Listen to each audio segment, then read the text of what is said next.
natin, lahat yan nagsisimula saan? Sa isip natin.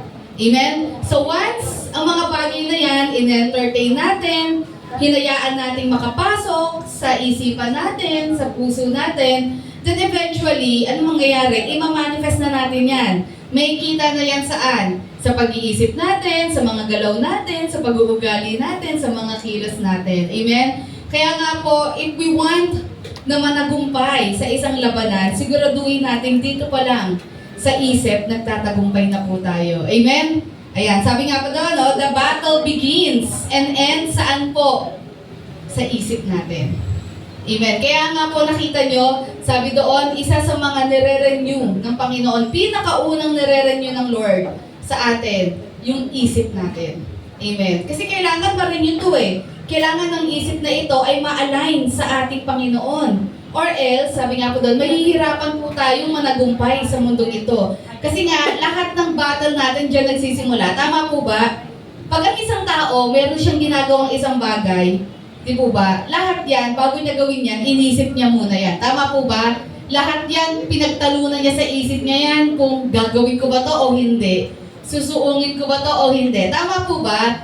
Yan. Wala pong tao makakapagsabi na hindi mo alam yung ginagawa mo. Lahat yan ay ano po, naging idea lang sa umpisa sa isip mo. But ito yung nakakatakot. Once yung idea na yan ay ano po, lumalim ng lumalim saan? Sa buhay natin hanggang sa totally makontrol na tayo. Tama po ba? At kapag nakontrol ka na nung wrong or evil thoughts na yan, ano mangyayari? Gagawin mo na yan.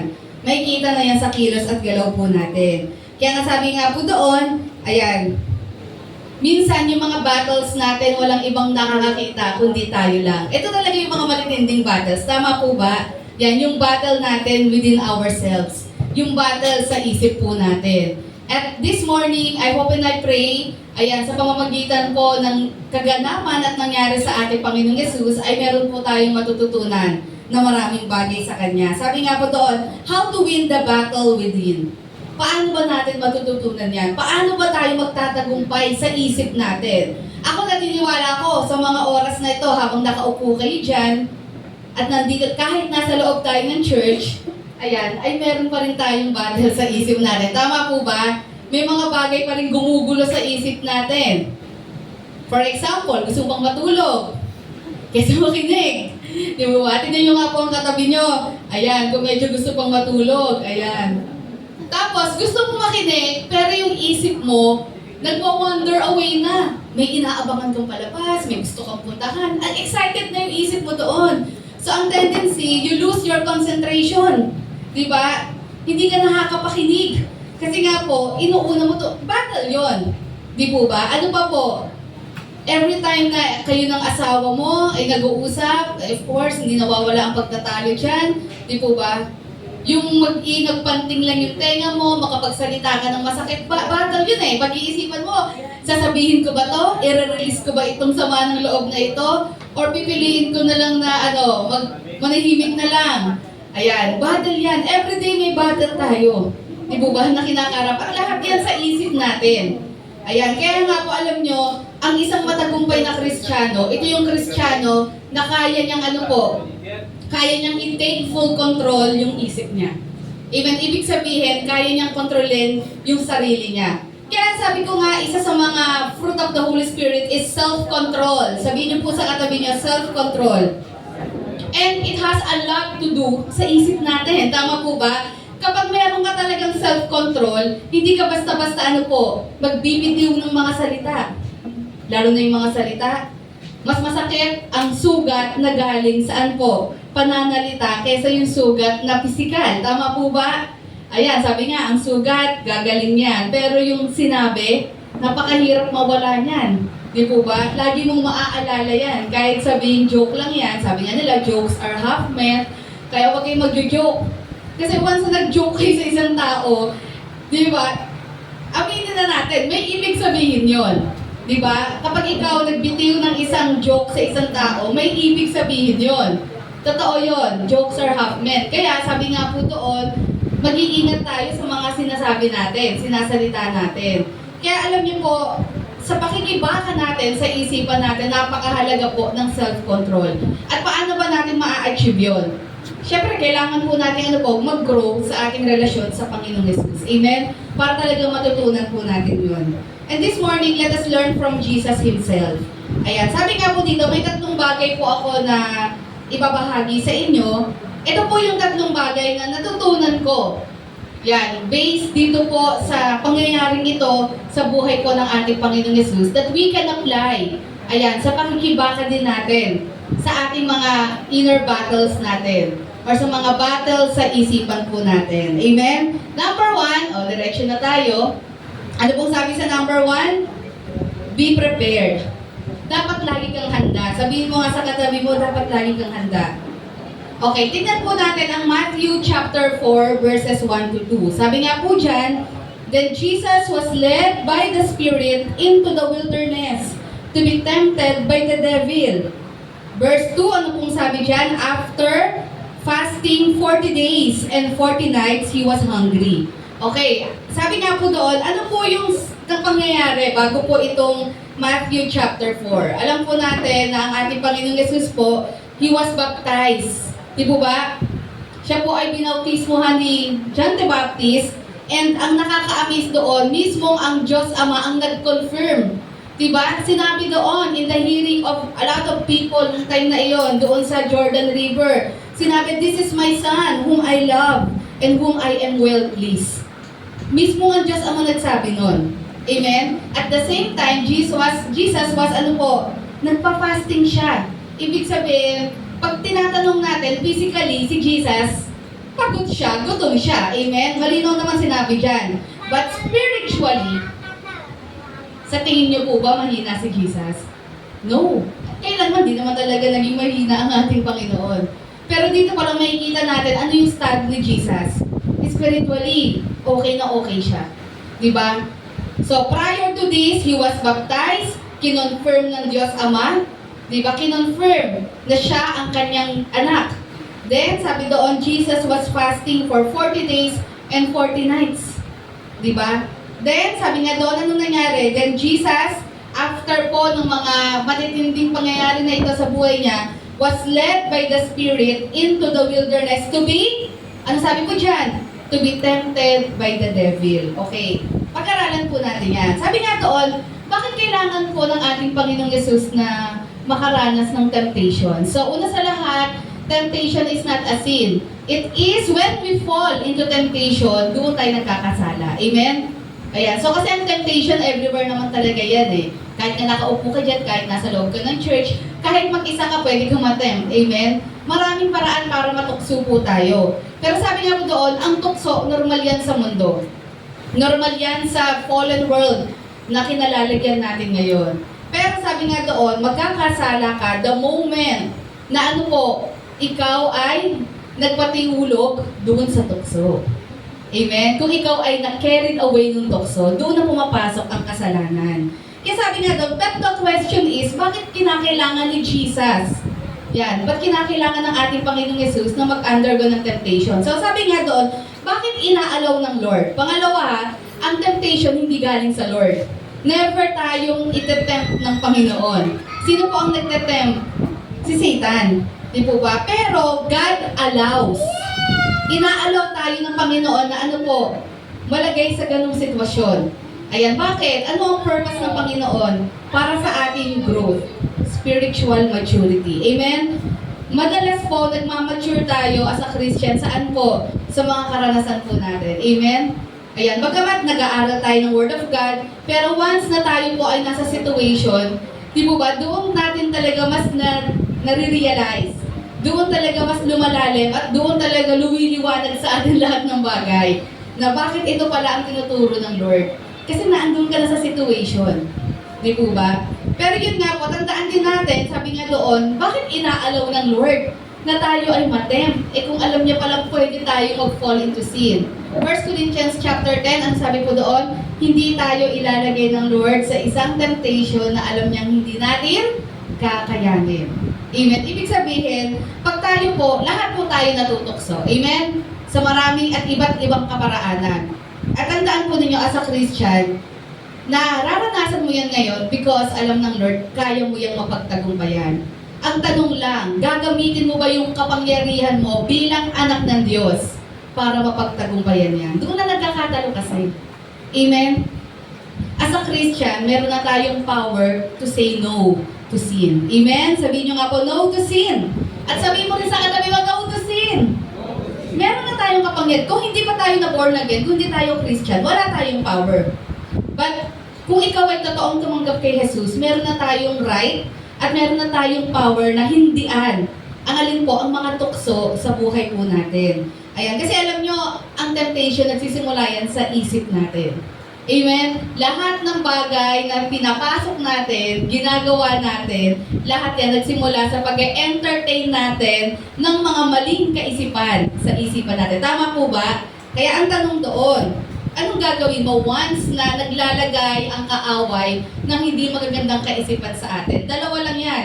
It's either you will resist it or hahayaan mo itong unti-unting makapenetrate sa isipan mo. Kasi parang medyo nag-e-enjoy ka dun sa thought eh.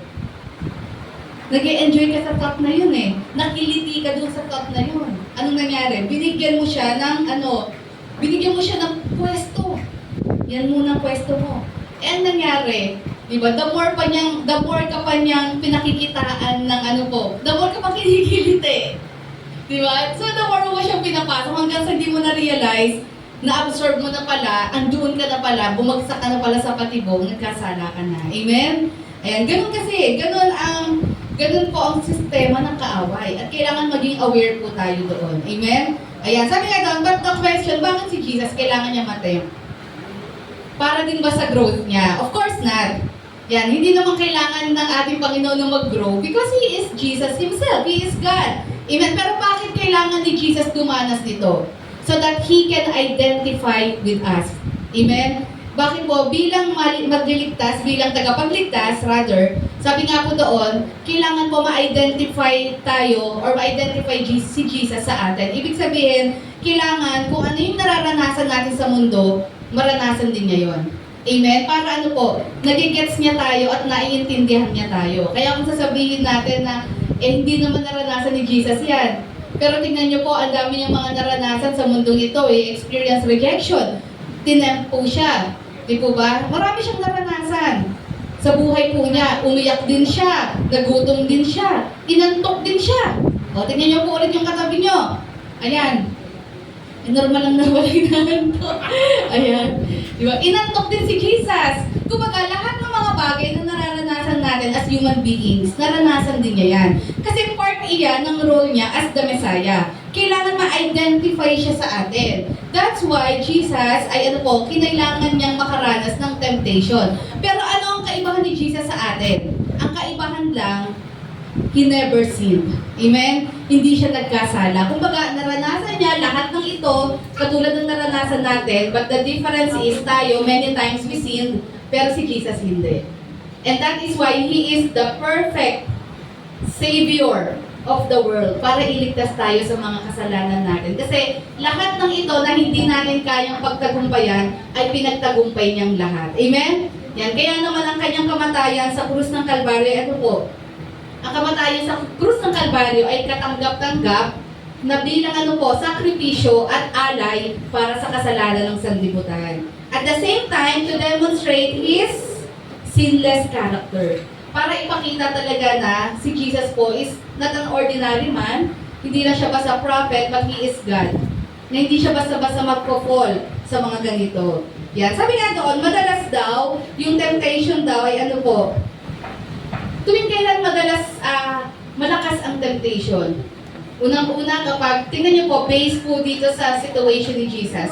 Unang-una kapag ikaw po spiritually, spiritually high sa ating Panginoon. Ayan, so natetest. Diba? Kasi napaka-active, talaga sa gawain ng Panginoon. Diyan natetest talaga ang natetest talaga kung totoo ba yung devotion sa Lord. Diyan dumadanas ng mga maraming mga sitwasyon sa buhay. Ano pa po? Tuwing kailan po tayo madalas na nasa ganitong mataas yung temptation kapag physically weak. Just like Jesus, siya po'y gutom ng mga time na yan, ikaw ba naman mag-fasting ka. Ang fasting sa kanila, wala talagang tubig, wala talagang pagkain yan. So talagang hinang-hina ka na yan. Okay lang kung walang pagkain. Pero yung tubig, mahalaga yun, di po ba? So ganyan yung fasting na ginawa ni Jesus. Ayan, so sobrang hinang-hina siya dyan. At inakala ni Satan, tamang-tama, matatem ko to. Kayang-kaya kong paikutin to kasi hinang-hina siya eh. Ayan, so pag tayo ay physically tired, ayan, minsan dyan din tayo, natatempt. Di po ba? Pagka ikaw ay physically tired, ang bilis mo mag-irita, ang bilis mo magalit, di ba? Kapag medyo may makulit kang anak, o may makulit kang asawa, o minsan magulang yung makulit, di po ba? Tapos physically you are tired, di ba? Minsan di mo napipigilan yung emosyon mo, at ikaw ay naiinis, nagagalit, nakakapagsalita. Hindi lang physically tired, but emotionally tired. Ayan, kapag ikaw ay maraming pinagdadaanan sa buhay, broken-hearted ka, di ba? Or di kaya, wala kang mga kaibigan, ayan. Ito ay nagiging nakikita po ito ng kaaway. Nakikita niya, hindi niya nababasa ang isip natin, pero kitang-kita niya sa mga reaksyon natin. Frustrated tayo, broken tayo. So, ikagrab niya yung opportunity ng, tuksuhin ko to. Mahinang-mahina siya. Yan. Ano pa? Madalas kapag mag-isa tayo. Remember, kaya nga sabi nga po natin, winning the battle within. Noong mga panahong iyan, si Jesus po ay nag-iisa lang yan. Amen. At alam ko po, tayong lahat, madalas, ganyan din yung situation natin. Tayo po ay nakikibakang mag-isa. Nakikibaka sa isip natin. Hindi naiintindihan ng mga tao sa paligid natin. Kasi hindi lahat ng battles natin, alam ng mga tao at madaling ipaliwanag. Tama po ba? Marami tayong mga battles in life na hindi hirap ipaliwanag. Pero sa isip natin, nakikipagtunggali tayo dyan. So, ganyan-ganyan yung situation ni Jesus. Mag-isa po siya dyan in the wilderness. Dinala po siya ng Holy Spirit in the wilderness. Para doon po ay napaput into test ang ating Panginoong Yesus. So, ganun din po tayo. Na tayo po ay madalas pag nakikipag-battle sa isip natin, mag-isa lang tayo. Yan, kaya nga ang question doon, tayo ba ay give in? Yan, or magre-resist po tayo. Ayan, sabi nga po doon, dalawa lang naman po yan. Kapag tayo daw po ay tinetempt, ano pa ang objective ng demonyo at anong objective ng Panginoon? Magkaiba po yan eh. Si Satan, ang objective niya sa atin, pag tinutukso niya tayo, ay magkasala tayo. Kasi gusto niya ma-destroy niya tayo. Gusto niya masira niya tayo. Amen? Pero ang Panginoon, anong ba ang purpose ng Lord? Bakit niya inaalaw ang temptation sa atin? Para ma-prove tayo. Diba? Para mag-grow tayo. Para mag-mature tayo. Amen. Ayan. So, dalawang perspective, makikita po natin. Kaya sabi doon, temptation will always be there. Amen? Kahit anong gawin po natin, hanggat nandito tayo sa mundo, kaliwat kanan, kahit saan ka punta, kahit sa bahay mo, kahit sa secret room mo pa yan, diba? Meron pa rin temptation. Ayan. At iba't iba ang klase ng temptation. Sabi nga po doon, ang temptation, lagi yung naririyan. Sabi doon, what we need is to always be prepared to face, fight off, and resist all that comes our way. Amen? Kaya nga, huwag na tayo magtataka. Sabi nga po dito, 1 Peter chapter 4, verse 12. Pakibasa nga po natin, anong sabi po dyan? Dear friends, do not be surprised at the fiery ordeal that has come on you to test you as though something strange were happening to you. As a Christian, huwag na tayong lagi nagtatanong araw-araw sa Lord, Lord, bakit ko naman nararanasan ito? Bakit meron na naman ganito? Bakit nakakaisip na naman ako ng ganito? Tandaan po natin na as a Christian, nasa war zone tayo lagi. Amen? Ayan, lagi tayo sa gera. Lagi tayo nakikibaka sa isip natin. Kaya, stop asking the Lord always, Lord, bakit ako ito na naman yung kaisipan na ito? Kasi sabi nga doon, part na yan ng buhay natin sa mundong ito, na talagang mayroong temptation. And 24/7 yan. Di po ba? Kaya nga sabi doon, anong dapat natin gawin? Dapat handa tayo lagi. Ibig sabihin, ito po ay inaasahan na natin. Amen? Huwag na tayong masya-shock dito, kundi i-expect na po natin talaga na talagang as a Christian, talagang hindi tayo tatantanan nito. Hindi tayo tatantanan ni Satan. Amen? Gagawin niya ang lahat para pabagsakin tayo. Ayan, sabi nga po doon, ang ganda nitong 1 Peter 4:12, no? Do not be surprised at the fiery ordeal that has come on you to test you, as though something strange were happening to you. Huwag na kayong magulat na parang may bago or may kakaibang nangyayari. Kasi nga, normal ito sa ating po mga Kristiyano. Normal ito sa ating mga tao. Temptation is everywhere, kahit saan ka pumunta. Amen? Hindi mo pwedeng palayuin yan. Kasi kahit lumayo yan, meron pa rin kalimat kanan, andyan pa rin, maraming klase yan. Amen? Nagkalat po ang mga ulupong ni Satan. Marami pong gustong bubag-babagsak sa atin. Kaya ang tanong doon, kailan ba ako maghahanda? Yan, when to prepare. Ayan, sabi niya doon, dapat every day, all day, every minute, every second. Sabihin mo nga sa katabi mo, dapat lagi kang handa. Para isipin nyo, katulad ng sundalo, kaya nga nakita nyo, inahalin tulad ng mga Kristiyano sa mga sundalo. Ang sundalo po, kahit po yan natutulog, ready yan. Kahit kumakain po yan, naka-ready yan. Diba? Ibig sabihin, any moment may aatake, kaya nilang lumusob, kaya nilang depensahan yung mga sarili nila. Ayan. Kaya sabi doon, kailan daw ba tayo maghahanda? Sabi doon, 24/7, every day, all day. Ayan, may promotion po yan, no? Sabi nga doon, hanggat nandito tayo sa mundong ito, ayan, sabi doon, dapat vigilant tayo lagi. Dapat alerto tayo lagi. At bawal ang tutulog-tulog. Amen. Tignan niyo po rin yung katabi niyo. Ayan. Bawal po sa Christian yung tutulog-tulog. Amen. Tutulog-tulog spiritually. Ayan. Minsan kasi, dumarating sa punto parang nagpe-petix tayo sa spiritual life natin. Para iniisip natin na, okay lang naman ako, okay lang yung spiritual life ko. Diba? Puro tayo okay ng okay. Tapos, hindi na natin na bumababa na yung guards natin sa sarili natin, hindi na natin nababantayan, hindi na tayo nagiging alerto, nagiging vigilant, di po ba? Hindi natin namamalayan kung ano-ano na pa ng mga bagay ang ina-absorb natin. Kasi ang thinking natin, okay ako, nag-church pa naman ako, nagpe-pray pa naman ako, kahit pa paano, 3 times a week, may devotion pa naman ako, okay pa ako. Diba? Okay pa ako kasi kahit once a week may devotion pa ako. Okay pa ako kasi nakakapag-thank you pa naman ako sa Lord every morning. Okay pa naman ako kasi kahit pa paano, kahit late, nakakapunta pa ako ng church. Okay pa naman ako kasi nakakatayo pa naman ako. But the thing is, hindi kasi basehan yan eh. Para masabi talaga natin spiritually okay tayo. Hindi kasi basehan yon na tumatayo tayo, nakaka-attend na tayo ng church. Pwede kasi nagagawa natin lahat yan, pero yung mind natin nasa ibang lugar na pala. Di po ba? At pwedeng wala ka dito, pero yung heart mo naman ay punong-puno ng pag-ibig at pagpupuri sa Lord. Pero hindi po sinabi huwag kayong mag-church. Ibig sabihin, we cannot judge those people na nasa labas din. Ba't wala sila? Ba't wala si ganito? Siguro ganito ganyan. Puro gala lang ginagawa. Siguro ganyan lang. We never know, di ba? Kung mamaya nag-minister pala yan o nag-evangelize yan, hindi mo alam. Di ba? Ang makakaalam lang yan, ikaw sa sarili mo kung ano yung nangyayari sa'yo. Amen? Kaya hindi rin pwede yung lang tayo, iisipin natin na as long as nagka-attend ako ng church, as long as I know how to pray, as long as feeling ko harmless naman lahat ng pinapanood ko, pinapakinggan ko, lahat ng pinapasok ko, mukha namang harmless. But the thing is, hindi lahat ng bagay na okay sa atin, okay sa Diyos. Tama po ba? Diba? Minsan kasi maraming bagay sa mundo, ino-okay ng mundo. Pero sabi nga doon, ang standard kasi natin ng Diyos. Okay ba yan? At tama ba yan sa harapan ng ating Panginoon? Kaya sabi doon, kailan ba tayo magiging handa? Dapat lagi tayong handa. Dapat alerto tayo lagi. Huwag tayong tutulog-tulog. Di po ba? Kailangan nagiging mapagmatsyag po tayo. Hindi paranoid ha. Ito kasi yung paranoia.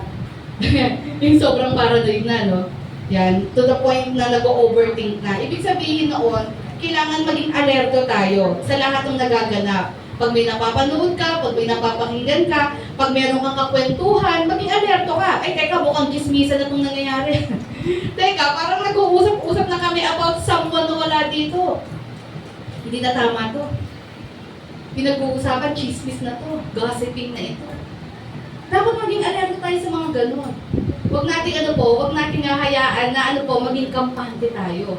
Kasi baka mamaya, nagiging instrumento na pala tayo, di ba, para magkasala or mismo tayo bumabagsak na pala sa kasalanan. 1 Peter chapter 5 verse 8, pakibasa po, anong sabi dyan? Be alert and of sober mind. Anong sabi doon? Your enemy, the devil, prowls around like a roaring lion looking for someone to devour. Amen? Nakita niyo po, ang kaaway po, hindi po yan tumitigil na mag-hunting. Hindi po yan tumitigil na siraan tayo. Gagawin niya ang lahat para ano po, para sirain yung isipan natin at ibalik muli tayo doon sa dating kinalalagyan natin na malayo sa Diyos. Papayag po ba kayo na kayo ay nasa Lord na? Babalik pa rin tayo. Babalik ka doon sa old life mo, old sinful life. Gusto pa ba natin bumalik doon? Of course, ayaw na natin bumalik doon. Pero huwag natin nga hayaan po ang kaaway na unti-untiin yung buhay po natin. Amen? Ganyan po kasi ang tactic niya sa atin. Hindi yan isang bagsakan. Inuunti-unti niya tayo. Yan. So, tingnan niyo ang po kung ano yung ginawa niya kay Adam and Eve. Diba? Yun yung classic deception na up until now, effective. Amen? Yung deception na ginawa ni Satan kay Adam and Eve, yung pa rin po ang ginagawa niya sa atin hanggang ngayon. Amen? Ayan, hindi naman siya magpipresenta ng isang bagay na pangit agad. Kasi pag nakita mo hindi magandang pangit agad yan or obvious na pangit yan, hindi mo naman tatanggapin yan. Ang gagawin niya, i-disguise niya yon. Ang isang bagay na hindi maganda, i-disguise niya na as if okay to. Diba? Yan ang ginawa niya eh, diba? Yan ang ginawa niya kay Adam and Eve. Okay lang yan, kainin niyo yan, yung bunga na yan, masarap yan. At saka alam niyo pa, pag kinain niyo yan, diba? Magiging kapantay niyo ang Diyos, mauunawaan niyo ang Diyos. At bago niya sinabi yun, ang dahil pang sinabi ni Satan doon, sabi niya, di ba, mahal kayo ng Diyos? Di ba? Parang kino-question niya, di ba, ang ating Panginoon. Hanggang sa totally, nag-fall sila doon sa bait ni Satan. And that is the reason why sila po ay nag-fall sa kasalanan. Kaya sabi doon, maging alerto tayo. Dapat ang isipan po natin. Sabi doon, your enemy, the devil, prowls around like a roaring lion, looking for someone to devour. The question is, bakit ang ating Panginoong Yesus napagtagumpayan po niya ang temptation na ito sa Matthew chapter 4. Tingnan po natin, maganda po kasi ang kalagayan ng ating Panginoon. Unang-una, He spent 40 days and 40 nights fasting. Ibig sabihin, bagamat physically, gutom siya, but spiritually, maayos ang ating Panginoon. Ano ba po? Kaka-confirm lang ng Diyos Ama sa Kanya na siya ay anak ng anak ng Diyos. Yan, may kita po natin, merong magandang relasyon si Jesus, kanino po? Kay God the Father. So ano pong gustong ituro sa atin ito? Sabi nga doon, the best preparation against the battle within is, to deepen our spiritual life through spiritual disciplines. Paano ba ako magiging handa para sa mga battles na ito sa buhay ko or sa mga battles na ito sa isipan ko? Ang the best preparation natin is palalimin natin ang connection at relasyon natin sa Diyos. Amen? Sa pamamagitan ng mga spiritual disciplines. Ano po yun? Yung mga spiritual disciplines, prayer, Bible reading, yan yung mga bagay na huwag natin pawalain sa buhay natin. Gawin po natin yan ng buong puso. Amen? And sabi nga doon, pumunta tayo sa mga lugar na kung saan mas lalong magpapalalim at magpapalago ng relasyon natin sa Lord. Alam nyo, wala naman talagang best preparation kundi alam natin meron tayong maayos na relasyon sa Diyos. Kapag maganda ang relasyon natin sa Lord at in love ka sa Diyos, hindi ka basta-basta matutokso ng kaaway. Bakit? Kasi ang focus mo nasa ating Panginoon. Ang focus mo ay sambahin siya at gawin ang nakalulugod sa Kanya. Amen? So, ganun din po sa buhay po natin. Ayan, the best preparation is magkaroon tayo ng spiritual, yung paglalim ng ating relasyon sa ating Panginoon. Sabi nga doon, we can easily fall into temptation when we set our gaze more on the world than on Christ. Amen? Tama po ba? Kapag po ang ating paningin, mas nakatingin sa mundo, mas nakatingin sa mga bagay sa paligid natin, mas madali tayong matukso. Madali tayong bumagsak sa tukso. Kaya sabi doon, dapat ang focus natin na kanino po, lagi. Kanino po? Kay Jesus.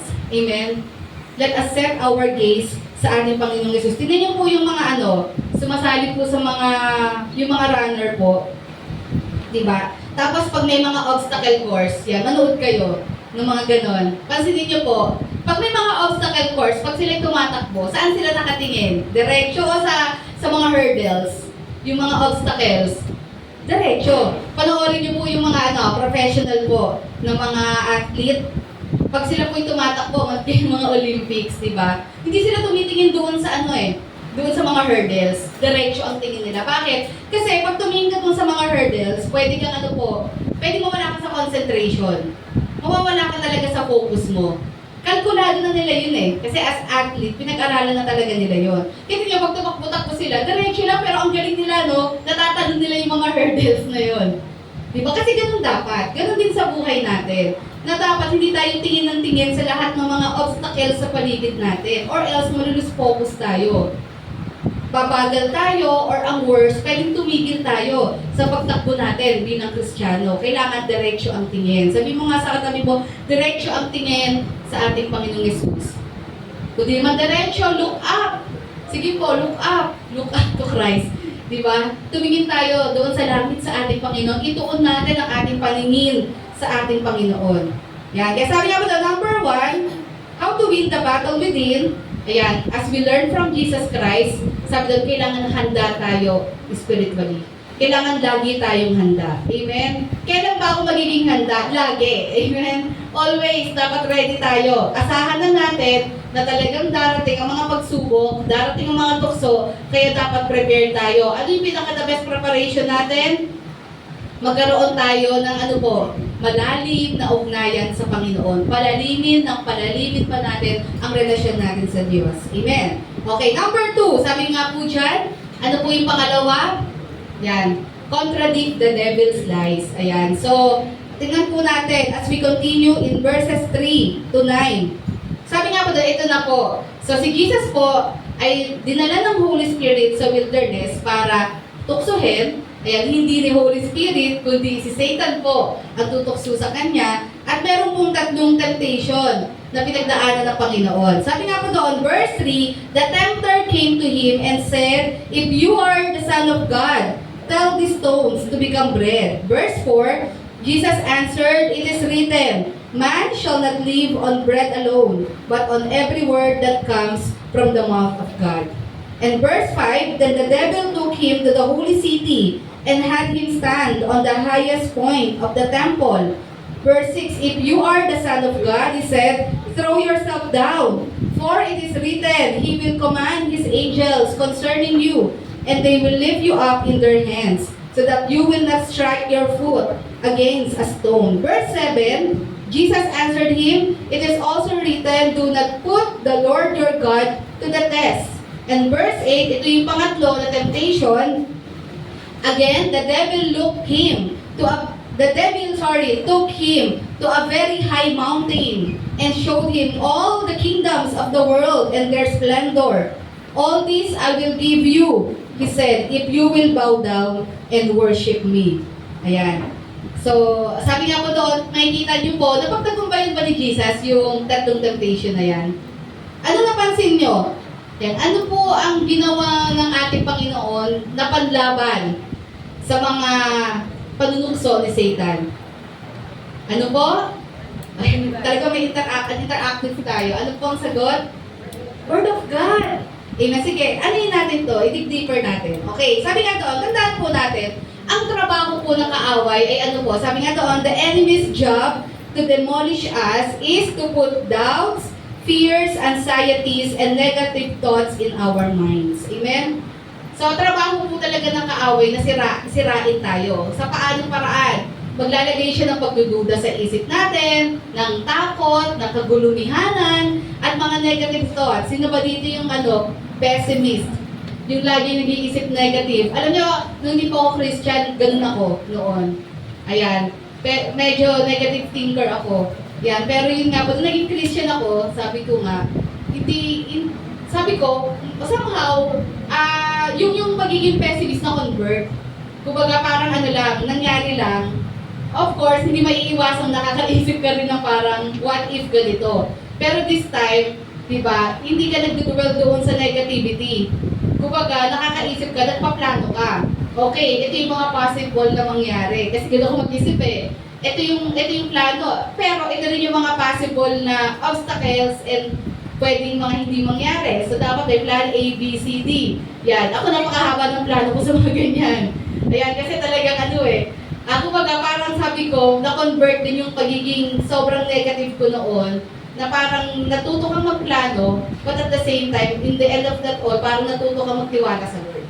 Yan, yun yung nadagdag doon. Natutunan ko na marami akong plano na if ever hindi mag-work ito gagawin ko, ito, ganyan, ganito gagawin ko. Pero natutunan ko din na if hindi talaga mag-work lahat ng ito, di ba? So, kailangan magtiwala sa kung ano man yung gagawin ng ating Panginoon. Ayan, sabi nga po doon, ang gusto ng kaaway sa atin ay sirain po tayo. Sirain ng Lord sa ating mga buhay. Kaya nga, ito po yung mga madalas na battle sa isip natin. Tama po ba? Nakakaramdam ka ng pagdududa, nakakaramdam ka ng kagulumihanan, natatakot ka, hindi ka makapagpatuloy sa isang bagay kasi napangungunahan ka ng takot, di ba? Nagdududa ka sa mga pangako ng Lord, ayan, tapos mga negative thoughts. Yan, ang purpose ng kaaway is for us to question God. Ang gusto mangyari ni Satan, questionin natin ang kapangyarihan ng Diyos. Questionin natin ang pangako ng ating Panginoon. Kaya tingnan niyo po, pansinin niyo po, paano po nagtatanong ang kaaway kay Jesus? Kung ikaw, di ba? Tingnan niyo po yung mga tanong niya, kung ikaw ang anak ng Diyos. Parang ang ganyan din ang kaaway sa atin eh. Yan ang ginagawa niya sa atin. Ikaw ba ay talagang anak ng Panginoon? Eh kung anak ka ng Diyos, bakit ganyan ka magkikilos? Ganyan pag-iisip mo. Diba? Yung mga ganon, na ganyan-ganyan din yung ginagawa ng kaaway sa atin. Binibigyan niya tayo ng isang question na napapaisip tayo. Then kung hindi matatag talaga ang faith mo sa Lord, pwede ka magpadala doon saan?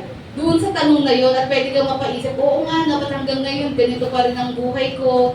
Hanggang ngayon, parang hindi ko pa rin nararanasan yung blessing ng Lord. Sasabihin sa'yo ng kaaway. Di ba matagal ka ng Christian? Di ba ang mga Kristiyano, pinagpapala yan ng Lord. Tapos magko-quote pa yan, di ba? That you will experience plenty, sabi sa book of Isaiah. Ginawa rin ni Satan yun eh. Nakita nyo? Nag-quote din siya dun sa pangalawang temptation.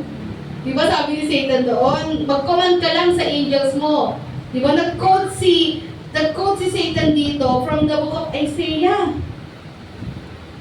Kaya-kaya niya rin gawin. Ganyan din ang ginagawa niya sa atin. O di ba matagal ka ng Kristiyano, pero bakit compared sa iba, ganyan ka pa rin. Di ba? Parang lahat sila napopromote na, ikaw ganyan pa rin ang pamumuhay mo. Yung iba, tingnan mo, ganun na yung pamumuhay nila, ganun na yung pamilya nila, ikaw, na-stuck ka na lang dyan. Eh di ba ang pangako ng Panginoon? Tapos mapaisip ka, oo nga, no Lord, parang hindi mo naman ako anak, bakit sila na? Yun. Ganun ang kaaway. At sabihin po natin, no, ang kailangan lang naman, alam ko ang salita ng Panginoon. Hindi naman po ito parang battle of the brains o paramihan tayo ng verses na alam. Hindi naman ganun yun eh. Hindi naman magbabatuhan kayo ni Satan ng paramihan ng verses. Kaya sabi nga doon, no, the enemy can also use God's word in the wrong context. Amen? Katulad ng ginawa po niya dito in verses 6. Verse 6. Nakita niyo po, ang ginawa po ng kaaway dito, ito pong verse na to, ginamit niya sa maling konteksto. Ganyan ang ginagawa ng kaaway para lang para lang talaga makuha niya tayo at mapaniwala niya tayo. The enemy can also use God's word in the wrong context for the purpose of deceiving us instead of encouraging or teaching. Walang masama doon sa kinote ng ni Satan, pero ginamit niya yon sa maling way. Mali yung context. Di ba? Parang ang dating dito, dinetempt niya. O di ba, ikaw ay anak ng Diyos, ikaw ay Diyos, magpatihulog ka dito. Eh, di ba sabi ng salita ng Panginoon, He will command His angels concerning you. Totoo tong verse na to. And they will lift you up in their hands so that you will not strike your foot against a stone. Pero pansinin nyo rin, parang may nabago rin doon. Na alam natin, ito, applicable ito, hindi dahil ipupush mo yung sarili mo o ilalagay mo ang sarili mo sa alanganing sitwasyon. O sige, parang ang dating, tutuksihin mo ang Lord. O, total, ikaw naman ay Diyos. Patunayan mong ikaw ay Diyos. Tatalon ako dito. Saluhin mo ako. Hindi ganon. Hindi tamang pag-iisip din yon. Ito yung tukso. Ito yung pangalawang tukso ni Satan kay Jesus. O di ba anak ka ng Diyos? O, sige, dito tayo sa pinakamataas na tuktok ng templong ito, sa Jerusalem. Magpatihulog ka dyan. Total naman, sabi ng salita niya, ang mga anghel niya ay naririyan para ikaw ay saluhin. Anong sagot ni Jesus? Do not put the Lord your God to test. Of course, sinagot din siya ng Lord ng Word of God din, na scriptures. Amen? Kumbaga, yung wrong context na pinaggamitan ni Satan, itinama ng Lord.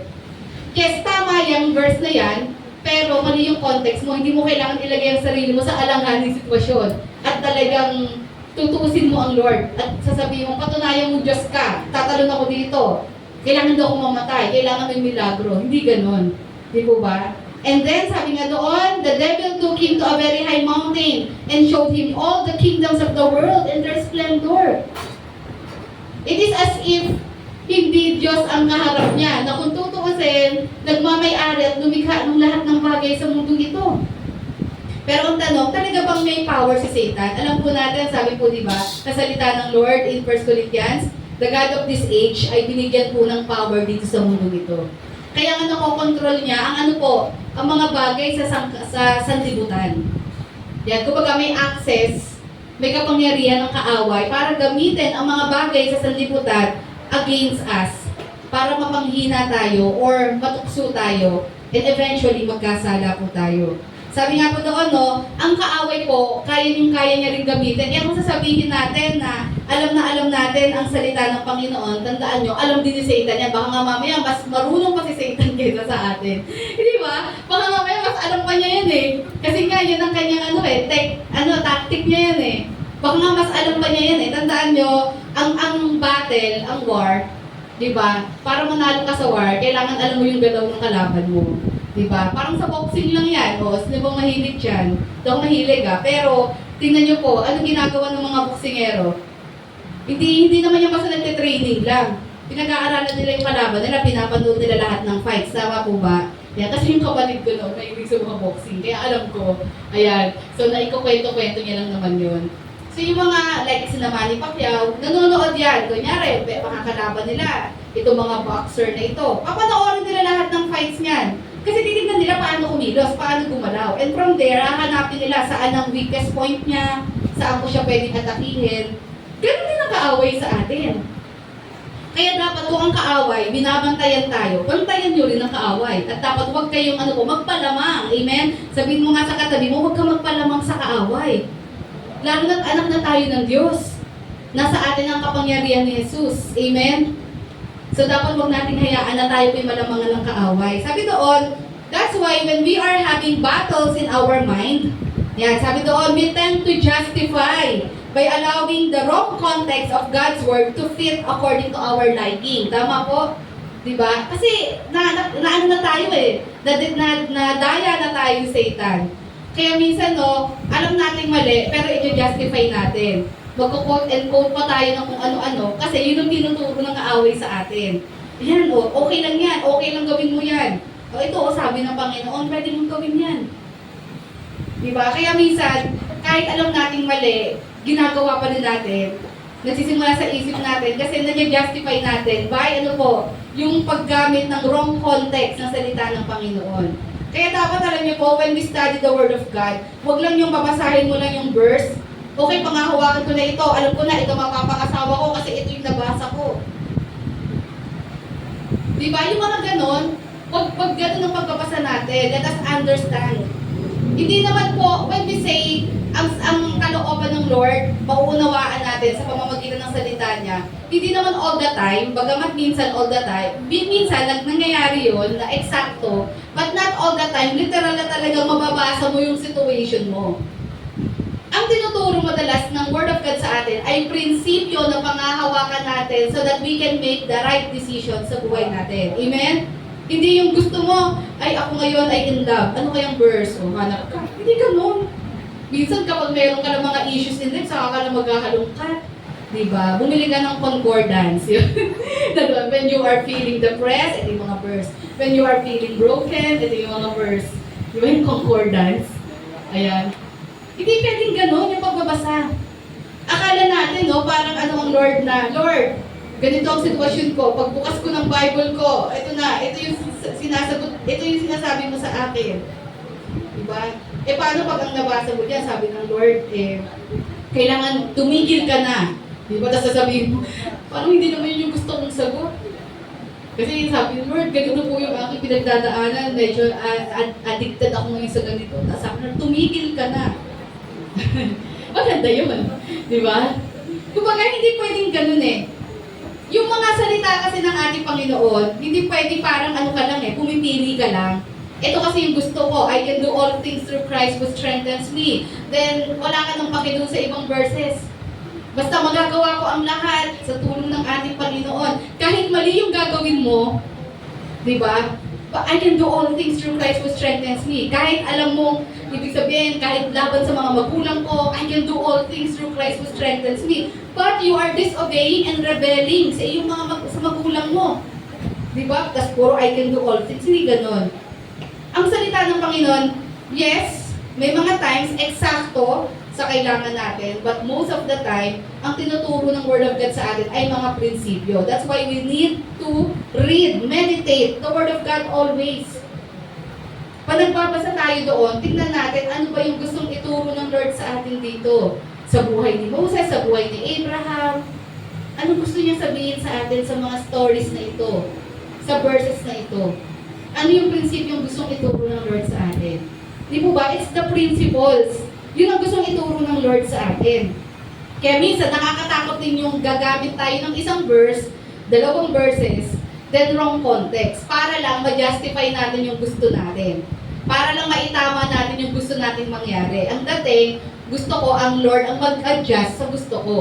Kaya hahanap ako ng verse na mag-a-adjust sa gusto ko. Na dapat tayo ang mag-a-adjust at magpapasakop sa gusto ng Panginoon. Amen? Ayan, sabi nga po doon, no? Para daw tayo hindi ma-deceive, kailangan natin discernment. Ano bang ibig sabihin ng discernment? The ability to recognize what is evil and what is good. Paano nade-develop ang discernment sa isang Kristiyano? Through constant meditation and love of scriptures. Kaya kung hindi ka talaga mahilig magbulay ng salita ng Panginoon, talagang mababa ang discernment mo. Madali ka mauto ng kaaway. Isang pitik lang ng kaaway sa'yo, carried away ka na, naniniwala ka na agad. Paano made-develop ang discernment? Constant, lagi, na pagbubulay-bulay ng salita ng Panginoon. At hindi lang basta magbulay, pagmamahal sa salita niya. Because when you love His words, you will tend to obey His words. Amen? Pag mahal mo ang Diyos, mahal mo ang salita niya, susunod ka sa Kanya. Amen? So, dito, nade-develop ang discernment. Kailangan natin yan, mga kapatid. Napakarami ng mga false teaching sa paligid natin. Yung iba hindi halata. Kaya nga kung hindi ka masyado into His words, madali ka talaga makikarried away ng mga napapakinggan mo. Hindi porke nakarinig ka ng God, ng Jesus, okay na yun. Kailangan talaga mag-dig deeper ka. Unawain mo talaga kung talaga bang yun ay galing talaga sa ating Panginoon. Sabi nga doon, Jesus contradicted these lies by what is true. Paano kinontradict ng ating Panginoon yung mga pagsisinungaling ni Satan sa pamamagitan ng katotohanan? Sabihin niyo, truth. At saan natin matatagpuan ang katotohanan? Sa scriptures. Kaya sabi doon, no, it's not about how many verses we've memorized. Totoo po yan. Siguro, baka mas talo pa ako ng iba dito pagdating sa memorization ng mga verses. Ayan. Sabi, bakit? Kasi baka sabi ko nga sa inyo, baka mamaya mas magaling pang kaaway sa atin pagdating sa memorization. But it is how truly we believe and apply those promises of God in our lives. Bakit naging makapangyarihan po ang pagbabato ni Jesus ng salita ng Diyos kay Satan? Hindi lang dahil magaling si Jesus at sa ulado niyang scriptures. Kundi bakit? Kasi talagang sinasapamuhay niya yun. Ibig sabihin, sa buhay natin, kahit marami kang alam na Bible verse, pero kung hindi mo naman una pinaniniwalaan yun, amen? At hindi mo naman ina-apply sa buhay mo, wala pa rin power yung mga verses na yan. At hindi mo pa rin pwede ipangbato yan kay Satan. Kasi anong sasabihin ni Satan? Talaga ba? Baka ganunin lang tayo ng kaaway. Bakit? Kasi kilala niya tayo, nakikita niya tayo. Ibabato mo kay Satan ang sinasabi ng Word of God, pero nakikita niya, hindi naman natin ina-apply sa buhay natin. Then baliwala yung power ng Word of God. Amen? Kasi hindi niya nakikita. Pero kung nakikita ng kaaway sa atin na we truly believe na talagang naniniwala tayo doon at talagang ina-apply mo sa buhay mo ang mga salitang yon, matatakot talaga ang kaaway sa atin. Amen? Kasi nakikita talaga niya na naisa sa pamuhay natin ang salita ng ating Panginoon. Pero yun nga, kaya nga sabi ko, hindi lang ito basta memorization, hindi lang ito basta paramihan ng maganda mag-memorize, pero after we memorize, meditate natin. Atin pong bulay-bulayin, intindihin natin, isa-puso natin, and of course, isa-buhay po natin. Kasi doon talaga ang kapangyarihan ng scripture sa buhay natin. Magiging makapangyarihan tayo against the enemy kung talagang isinasapamuhay natin ang salita ng Diyos. Tama po ba? Ayan. Okay, sabi nga po doon, Ephesians chapter 6, verses 11 to 18. Example po nito, sabi dyan, basahin nga po natin, put on the full armor of God so that you can take your stand against the devil's schemes. For our struggle is not against flesh and blood, but, anong sabi po dyan? Against saan po? The rulers, against the authorities, against the powers of this dark world, and against the spiritual forces of evil in the heavenly realms. Amen. Ang kalaban natin nasa spiritual realm. Amen. At mahirap kalabanin po yan, unang-una, kung wala tayo kay Jesus. Amen. Hindi natin kayang labanan. Si Satan, we cannot fight Satan without Christ. That's why we need to be born again first. Para talaga malabanan natin siya. We need the power of the Holy Spirit in us para kalabanin natin ang panunukso ng dyablo sa buhay natin. Sabi sa verse 13, therefore, put on the full armor of God, so that when the day of evil comes, you may be able to stand your ground, and after you have done everything to stand, stand firm then with, ano sabi doon? The belt of truth buckled around your waist, with the breastplate of righteousness in place, and with your feet fitted with the readiness that comes from the gospel of peace.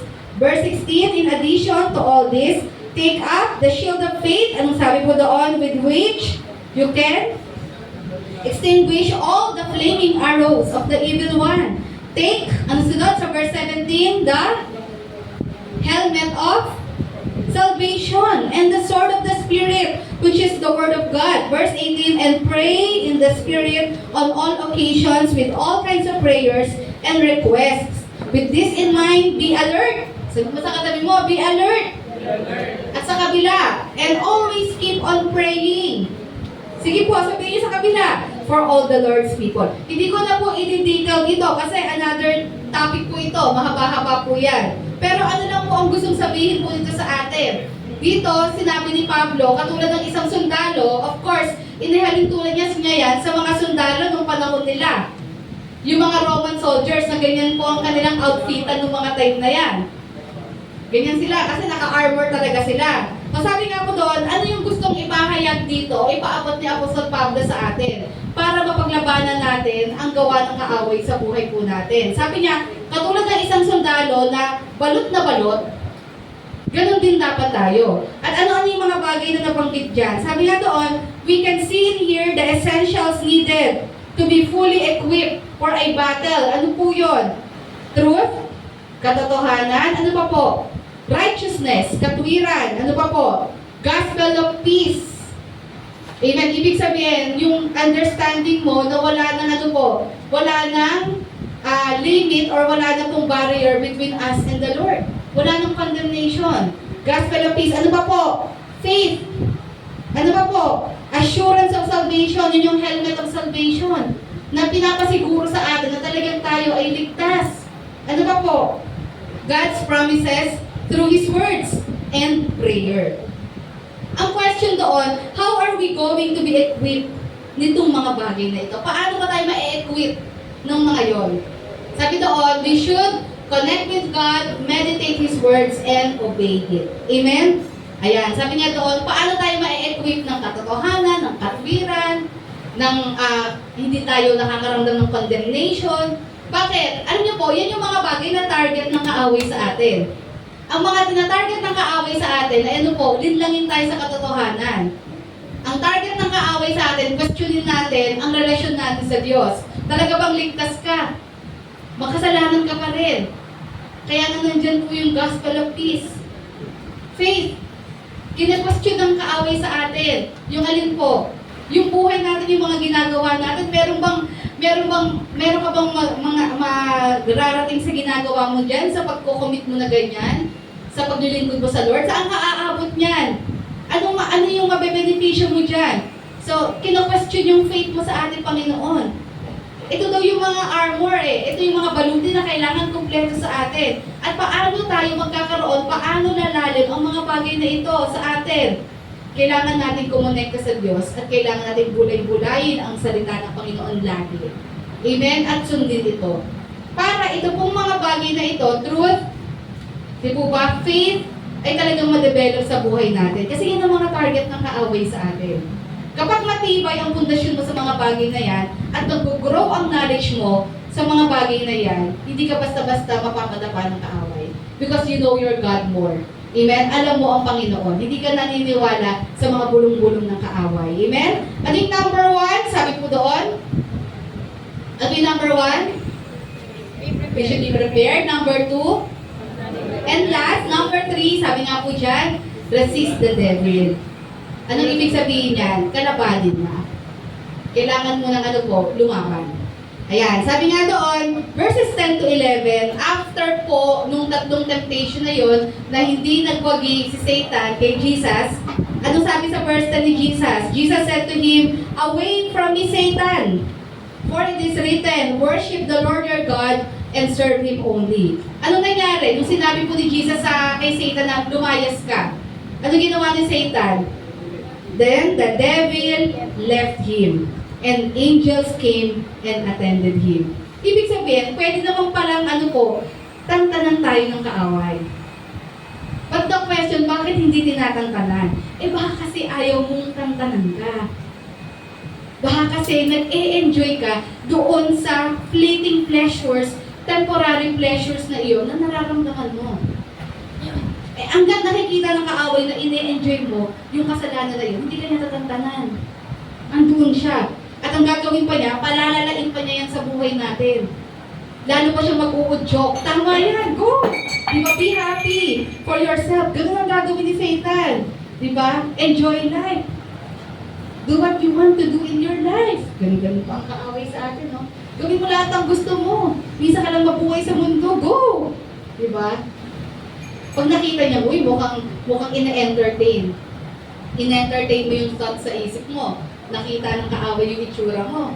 Na-entertain mo, no? Anong gagawin niya? Uunti-untiin ka niya. Kaya nga sabi doon, ano dapat natin gawin? Kasi, makikita nyo, no? After sabihin ni Jesus na away from Satan, lumayas si Satan, umalis. Kasi possible na hindi lang ito ang temptation na gagawin ni Satan. Tama po? Marami bang sunod-sunod pa ito na temptation na ipepresent niya kay Jesus. But si Jesus na ang nagsabi, lumayas ka, Satan. Sabi doon. And nakita natin, wala rin nagawa si Satan. Then the devil left him, and the angels came and attended him. Sabi niya doon, the moment we chose to follow Christ, yan, the assurance of forgiveness and eternal life is there. Amen? Nung pinili mo sumunod kay Kristo, tinanggap mo siya bilang Panginoon tagapagligtas mo, sigurado yon na tayo ay pinatawad niya at talagang meron tayong buhay na walang hanggan na mararanasan. At sabi doon, but we should be reminded that we are also entering a war zone against spiritual forces opposed to Christ. Yes, tayo po ay ligtas, may kaligtasan tayo, pero tandaan din natin, the moment na pinili natin sumunod kay Kristo, pumapasok din tayo dun sa gera na yon, sa battle na yon. Amen? Ng mga gustong, nag-o-oppose yan kay Jesus. Kaya sabi doon, Ephesians chapter 4, verse 27, pakibasa po natin. Sobrang laki ng verse, no? Mas malaki pa doon sa number 3. Pakibasa natin. And do not give the devil a foothold. Yun. Huwag naman mong bigyan ng pagkakataon ng kaaway. Sabi nga, nagsisimula doon sa daliri lang. Pumasok ang daliri lang. Binigyan mo na siya ng foothold. Tinolerate mo, pangalawang daliri, pangatlo, hanggang buong kamay na pumasok. You tolerated it. Hanggang sa magugulat ka na lang na overcome ka na ni Satan. Kasi hinayaan mo ng hinayaan. Alam nyo, one thing na na-realize ko, whenever tayo ay nagpo-fall sa kasalanan, hindi siya biglaan. Tama po ba? Pag tayo po bumabagsak sa kasalanan, unti-unti siya. Ibig sabihin, step by step. Hindi siya biglang babagsak ka doon. bago ka dumating sa punto na bumagsak ka na sa kasalanan, marami bang nangyari.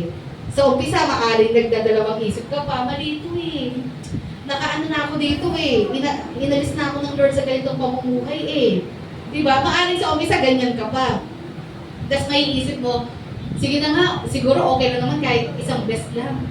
Kahit isang kutsara lang ng chocolate cake. Ito na example ko. Kasi kunyari, addiction. Ayoko na kasi ano na ako, diet na ako. Eh, syempre, masarap nga naman yung chocolate cake, di ba? Tapos may pistachio pa. Gusto ngayon, no? Masarap pa yung pistachio. Di ko nga titikman yun eh. Sirap ayaw niya eh. Kasi ano yun eh, yung mga nagka-trending, di ba? Ikaw, gusto makitrend, o kakain-kain ka rin ng pistachio. Tapos di ka naman masasarap. Ayan, may chocolate cake, tapos may pistachio in the middle. Di ba? So sabi mo, diet na ako ngayon. Eh may pistachio, naglalaban-laban mo yan sa isip mo. Siguro yung chocolate cake na lang example ko ha. But it applies sa lahat ng klase ng addiction. Or pinapasok nating mga bagay na mali sa harap ng Panginoon. O, sa umpisa, maglalaban-laban pa sa isip mo kasi nakaharap eh. Tanggalin mo yan. Kahit tanggalin sa harapan mo yan, may isip mo pa rin yun. Yung chocolate cake na may pistachio, di ba? Tapos, yun nga, sa isip mo, hindi pwede talaga, diet na ako kasi mataas na yung sugar ko. Tapos yun yan. Tapos, maya-maya, sabihin, parang anin ka ng kaaway, okay lang kahit isang kutsara. Sige na nga, isang kutsarita. O, isang kutsarita, pag-ganun ka pa. Tapos yung kutsarita mo, may pahabol pang icing sa taas. Konting ganun. Di ba? O, yun. Binigyan mo na ng foothold ng kaaway doon. Eh, syempre, tandaan nyo, ang chocolate, talaga nakaka-addict yan. Di ba? Nakaka-addict yan. Pag nakakain ka na yan, hahanapin mo na ulit yan. Basta sugar, ganun talaga. Pag kumain ka, kaya nakita nyo, pag kumain kayo ng sugary foods, pagkain mo yan, hinahanap-hanap mo. Yun kasi talaga yun eh, parang may drugs na ewan na naa-addict ka doon. O nagsimula ka sa kutsarita, then maya-maya, nakatikim ka na, ayan na.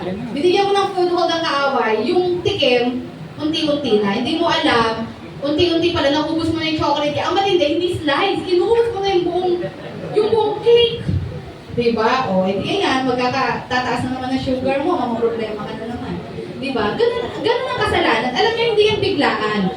Unti-unti yan. Yung mga bagay na kinalimutan mo na, minsan ibabalik ng kaaway sa iyo yan. O diba, you used to enjoy these things, ganyan. Okay lang, tikim-tikim lang. Wala naman nakakakita, ikaw lang naman eh. Kahit wala nakakita sa'yo, kitang-kita tayo ng Panginoon. Diba? Sabi, sige, okay lang, tikim-tikim lang. Pero dyan nga nagsisimula yun sa mga tikim-tikim na yan, dahil bumabalik na naman yung appetite mo dyan, ayan na. Hanggang hindi mo na malayan, nabigyan mo na pala, nakontrol ka na pala ng kaaway. At bumalik ka na naman doon sa maling gawain. Amen? Kaya sabi nga doon, once na dumating ang temptation, resist it. Amen? Sabi mo nga sa katabi mo, resist it. I-resist mo na agad yan. Kalabanin mo na agad yan. Sabi nga doon, no, do not give the devil any foothold. Yan, meron na tayong authority to say no. Amen? Bakit? Because believer ka na ni Jesus. Kung believer ka na ni Jesus, meron ka ng kapasidad and authority na hindian ang lahat ng inaalok ni Satanas sa iyo, sa mundong ito. Amen? Ang kailangan mo lang i-exercise yung power na iyon as a Christian.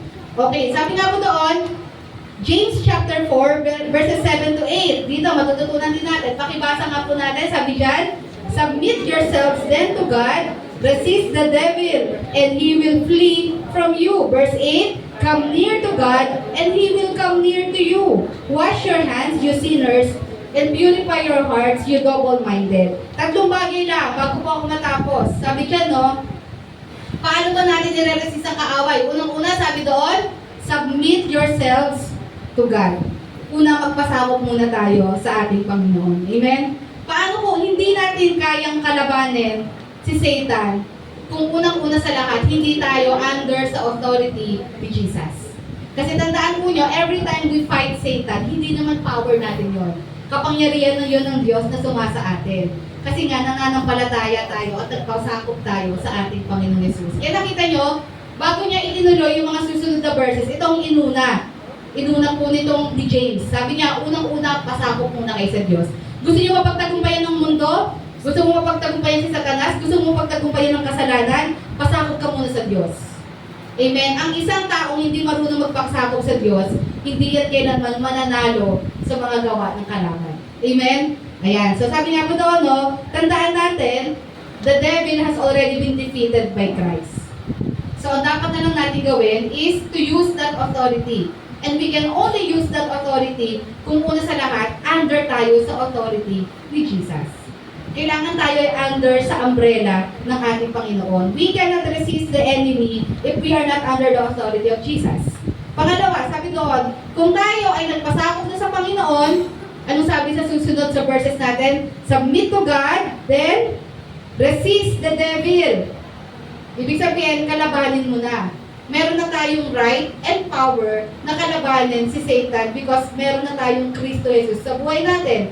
Resist the devil and it will flee. Lalayasin ka yan. Aalis yan. Ang kalaban, ang kaaway, ang kaya na lang niyang gawin sa atin is maglagay ng thoughts, ideas. Yun lang ang kaya niyang gawin. Kasi defeated foe na si Satan. Kaya ang kaya niya na lang gawin, mag-introduce ng kasinungalingan sa atin. So it's up to us kung maniniwala tayo o hindi. Yun lang yung power na kaya niyang gawin sa atin. Kaya sabi nga doon, the enemy can only introduce lies. Yan. Pero sabi nga doon, kung hindi ka mahuhulog doon sa kasinungalingan niya, ma-overcome mo siya. Sabi nga ni Paul, anong ganda po ng sinabi ni Paul, pakibasa natin, sabi niya, you are never conquered so long as you do not consent. Amen? Hindi ka naman yung mako-conquer kung hindi ka nagbibigay ng consent sa kaaway. Amen? Tandaan po natin yan sa mga Christians. Ito po ay message ng mga Kristiyano. Kaya ka natatalo ng kaaway kasi binigyan mo siya ng consent. Hinayaan mo siyang mag-introduce ng kasinungalingan sa iyo. Binigyan mo siya ng foothold sa buhay mo. Kasi nag-consent ka. That's why na-conquer ka niya. So kung ayaw mo ma-conquer ka ng kaaway, wag mo siyang bibigyan ng pwesto sa buhay mo. Ang dapat natin gawin, resist the enemy. Amen? If you will remember, si Joseph, lagi natin yung example yan.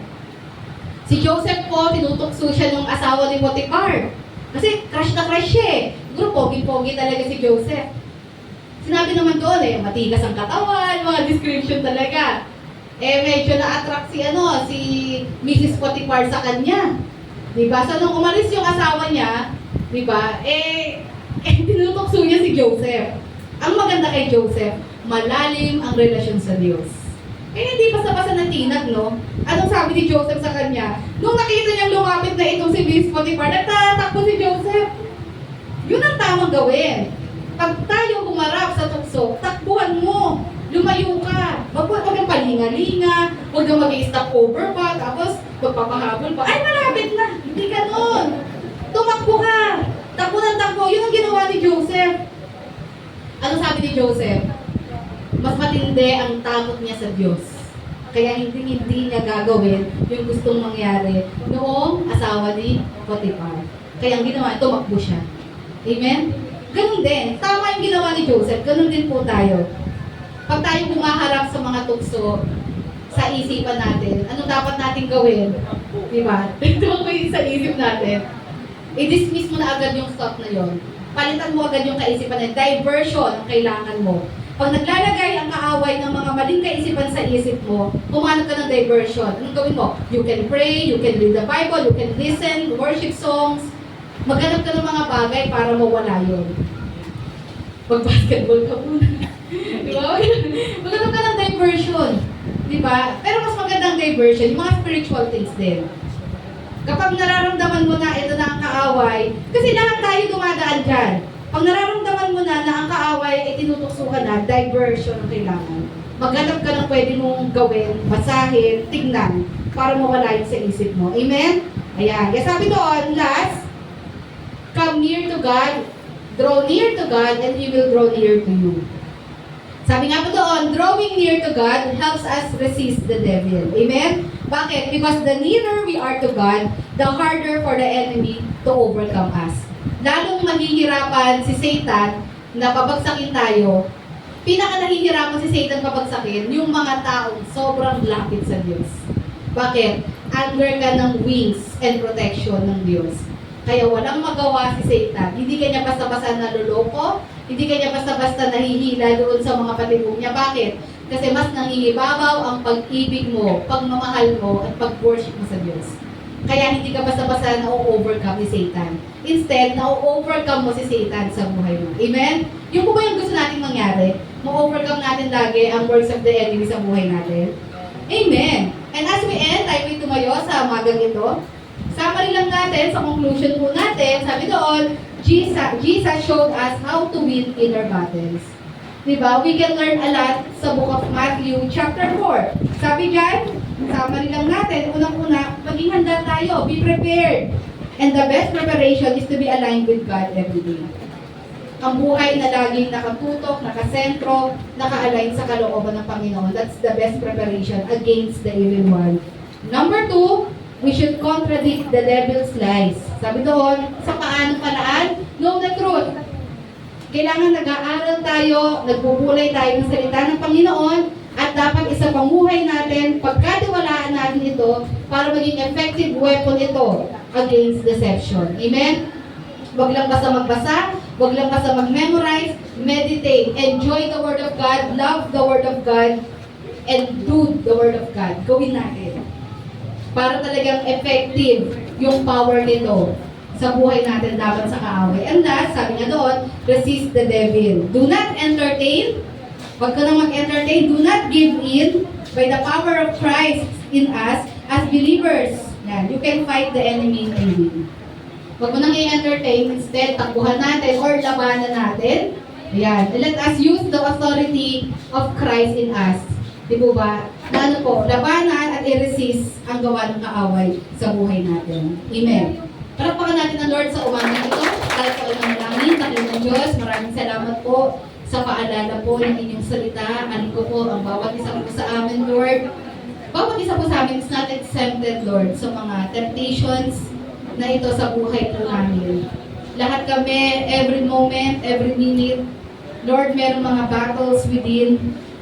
But thank you for reminding us bilang mga anak mo, bilang mga sumusunod at naglilingkod sa inyo, na nagkaloob niyo na po ang kapangyarihan sa amin, Lord, to say no to sin, to resist sin in our lives, and to overcome sin. At Lord, mabigyan ka ng papurihan sa aming mga buhay. Ang dalangin namin, Lord, katulad po ng ginawa mo, Panginoon Yesus, ma-apply din po namin sa buhay po namin. Lord, mas makita po namin ang beauty mo, mas makita po namin that you are worth more than anything or anyone else in this world. Lord, help us to love your words. Ma-enjoy namin ang pagbabasa ng iyong salita. Hindi ito dahil kailangan lang namin. Kung hindi, Lord, magkaroon kami ng attachment, Lord. Magkaroon kami ng joy. Magkaroon kami ng malalim na pagbubulay ng inyong mga salita. And Lord, help us na sundin ang mga salita mo sa aming mga buhay. Salamat po sa umagang ito. Alam po namin, as you have said, you have already overcame the world, so kaya din natin pagtagumpayan ang mundong ito sa tulong mo, Panginoon. I pray sa bawat isa sa umagang ito, anuman ang battles na kinakaharap po ng bawat isa. Lord, kilala niyo po kami. Maaring sa oras na to, we are experiencing or in the midst of battle sa isipan po namin. Lord, maybe nakakaranas kami ng temptation sa isipan po namin sa mga oras na ito. We pray in Jesus' mighty name, Lord. Help us overcome all this temptation. Help us to say no over all this temptation. And help us fight, Lord, ang mga tukso na ito. In Jesus' mighty name. Lord, free us, Panginoon, sa lahat ng gawa at tingkala ng kaaway sa aming mga buhay. Sa mga bagay na minsan na po namin ginagawa, sa mga maling gawain, Lord, na gustong ibalik kami muli ng kaaway. Help us, Lord, na Lord, ma-resist po namin yon, na hindi po kami, Lord, patihulog, Panginoon, sa patibong na yon, at pakita po namin that you are worthy, Lord, kaysa sa mga bagay na ito. Bigyan po kami ng lakas, ng kapangyarihan, at ang mga salitang ito, Lord God, ay mapanghawakan po namin sa aming mga buhay. Bless us, Lord, I pray. Touch every heart in this place. Nawa ang mga salitang ito ay tunay nga kong naisapuso't Lord, na ilagay sa aming mga isipan, Panginoon, at naging daan ng mas malalim pa namin pagkakakilala sa inyo. Maraming salamat po sa aming tinataas ang aming mga buhay. Ito po ang aming panalangin sa pangalan niyo po, Panginoon Jesus. Amen. God bless us all po. Amen. Hallelujah! Amen. Nanatili po tayo nakatayo and we will declare victory!